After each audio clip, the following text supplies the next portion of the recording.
Tahukah Anda, otak merupakan bagian tubuh yang paling penting bagi manusia? Sekarang angkat tangan Anda dan letakkan pada dahi. Tepat di situ, ada bagian otak yang paling istimewa. Bagian itu disebut prefrontal cortex atau disingkat PFC. Menurut peneliti otak Jordan Grafman, PFC ini hanya ada pada otak manusia, sehingga membedakan kita dengan binatang. Bagian ini diciptakan dan dirancang khusus oleh Tuhan supaya manusia mampu memilih dan memiliki etika. PFC berfungsi seperti pemimpin. Ia bertanggung jawab untuk berkonsentrasi, memahami benar dan salah, mengendalikan diri, menunda kepuasan, berpikir kritis, dan merencanakan masa depan. PFC adalah pusat pertimbangan dan pengambilan keputusan. PFC inilah yang membentuk kepribadian dan perilaku sosial. Sayangnya, PFC adalah bagian otak yang paling mudah mengalami kerusakan. Jika PFC rusak, maka kepribadian orang bisa berubah. Rusaknya PFC bisa disebabkan oleh benturan fisik, bisa juga oleh zat kimia, seperti narkotika, psikotropika, dan zat adiktif atau nafsa. Dan ternyata penyebab paling merusak juga pornografi, yang disebut narkolema, narkotika lewat mata. Bagaimana pornografi mempengaruhi otak dan pikiran kita? Adi, remaja 12 tahun, melihat gambar di TV yang menjurus ke porno. Awalnya, ia merasa kaget dan jijik. Ini karena sistem limbik di otak Adi menjadi aktif. Sistem limbik mengatur emosi juga keinginan makan, minum, dan berhubungan seksual. Sistem limbik ini kemudian mengaktifkan zat kimia otak bernama dopamin. Dopamin memberi rasa senang, penasaran, sekaligus kecanduan.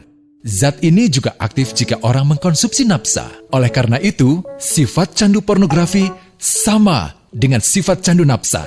Otak akan mengingat apa yang membuat Adi senang dan bagaimana ia memperolehnya. Jika Adi mendapatkan pembinaan akhlak, etika yang baik, dan patuh pada norma sosial, dorongan melihat pornografi, meskipun menyenangkan, akan ia abaikan. Namun karena hal itu tidak ada pada diri Adi, ketika ia sedang merasa bosan dan ingin mencari kesenangan, otak akan mendorongnya agar melihat pornografi lagi. Namun lama-lama, Adi bosan melihat jenis gambar yang sama dan butuh yang lebih porno untuk memicu rasa senang. Sekarang, dengan internet, pornografi menjadi jauh lebih mudah didapat. Pertama, Adi membuka internet dan tidak sengaja melihat gambar yang menjurus ke porno. Berikutnya, ia sengaja membuka lagi untuk melihat yang lebih porno. Awalnya melihat yang sedikit terbuka, lama-lama semuanya terbuka. Awalnya melihat 1 menit, lama-lama 1 jam. Adi mengalami kecanduan pornografi. Bagaimana kerusakan PFC akibat kecanduan pornografi? Secara alamiah, dopamin dialirkan dari sistem limbik ke PFC.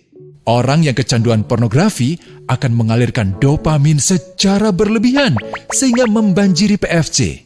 PFC menjadi tidak aktif karena terendam dopamin. Semakin sering PFC tidak aktif, ia akan semakin mengerut dan fungsinya terganggu. Sistem limbik justru akan berkembang semakin besar karena terus mengaktifkan dopamin, sehingga Adi cenderung untuk terus mencari kesenangan tanpa takut atas akibatnya. Jika tidak ditangani segera, Adi berpeluang besar menjadi pelanggan pornografi seumur hidup dan mengalami kerusakan otak di bagian PFC.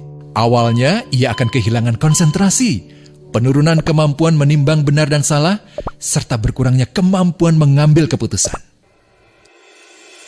Lama-lama, besar kemungkinan ia akan melakukan masturbasi, oral seks, hubungan seksual suka sama suka, dan mudah berganti-ganti pasangan seksual. Pernikahan dianggap tidak penting. Pasangan dianggap hanya sebagai objek seksual semata, cenderung merendahkan derajat dan kehormatan lawan jenis. Selera hubungan seksualnya pun tidak sehat dan seenaknya, kasar sampai tega memperkosa. Manusia jadi tidak ada bedanya dengan binatang.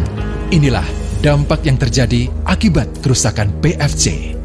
Ahli bedah otak Donald Hilton Jr. mengatakan, jika difoto menggunakan alat magnetic resonance imaging, otak yang rusak akibat pornografi memperlihatkan hasil yang sama dengan otak yang rusak karena kecelakaan.